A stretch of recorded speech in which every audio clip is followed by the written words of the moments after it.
মুমিনদেরকে বলা হয়েছে তোমরা কখনো হতাশ হবে না, কারণ তাকদীর লেখা হয়ে গেছে, হতাশ হওয়ার কোনো কারণ নাই। একটা প্রবণতা আমরা সমাজে দেখছি আত্মহত্যার। ইয়াং জেনারেশনকে আমরা নসিহত করবো যে ভুলেও নিজের জীবনকে বিসর্জন দিতে যাবেন। আল্লাহ রাব্বুল আলামিন আপনাদেরকে সৃষ্টি করেছেন তার ইবাদত করার জন্য এবং তার জমিনে তার দিনটাকে প্রতিষ্ঠা করার জন্য। খেলায় খেলায় আপনার জীবনটা নষ্ট করবেন না, ঠিক আছে ভাই? আল্লাহ বোঝার তৌফিক দান করেন। তো কলম সৃষ্টি করার পরে কিয়ামত পর্যন্ত সব লেখা হয়ে গেছে। এখন আমাদের এই পৃথিবীতে তো মানুষ ছিল না, ছিল? এদিকে মনোযোগ দেন। এই পৃথিবীতে কি আগে মানুষ ছিল? এই পৃথিবীতে আগে কি ছিল তাহলে বলেন? হ্যাঁ, মাশাআল্লাহ। এই পৃথিবীতে আগে কি ছিল? এখন ওরা নাই। সবার সাথেই কিন্তু একটা করে আছে, কমপক্ষে কয়টা করে? সবার সাথে কমপক্ষে একটা করে। আর কোন কোন জায়গা আছে যেখানে জিনের বড় বড় আখড়া আছে। পৃথিবীতে যে জায়গাগুলো থেকে ইসলাম বিরোধী অপতৎপরতাগুলো চলে, ওখানে জিনের আখড়া বেশি। আর কথা বুঝতে পারছেন?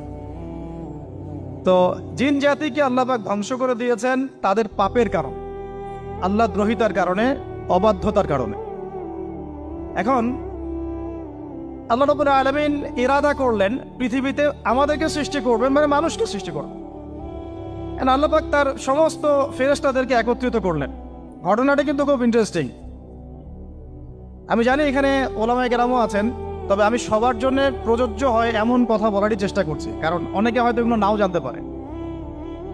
তো আল্লাহ পাকের ভাষায় আমি যদি বলি, আল্লাহ রাব্বুল আলামিন বলছেন, বা'দা আউযু বিল্লাহি মিনাশ শাইতানির রাজীম, ওয়াইয ক্বালা রাব্বুকা লিল মালাইকা ইন্নী জাঈলুন ফিল আরদি খলিফা। হে নবী মুহাম্মদ সাল্লাল্লাহু আলাইহি ওয়াসাল্লাম, তুমি স্মরণ করো সেই সময়ের কথা যখন আল্লাহ তোমার রব সমস্ত ফেরেশতাদেরকে ডেকে বলেছিলেন যে ইন্নী জাঈলুন ফিল আরদি খলিফা, আমি জমিনে মানে পৃথিবীতে আমার খলিফা পাঠাতে চাই।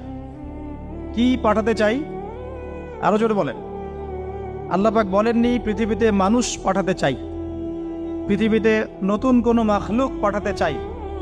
আমাদেরকে আল্লাহ পাক সম্মানের শব্দে সম্মানিত করেছেন, বিশেষায়িত করেছেন। আমাদেরকে বলেছেন আমরা আল্লাহর খলিফা, আমরা আল্লাহর খলিফা।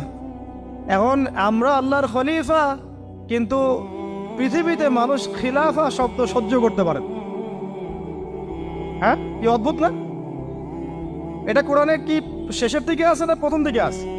সূরা বাকারার একদম শুরুর থেকে 3, 4, 5টা পৃষ্ঠা উল্টালে দেখবেন এই একটা আছে। কোরআন তাহলে শুরু থেকে কখনো খুলেও দেখেনি সে ব্যক্তি।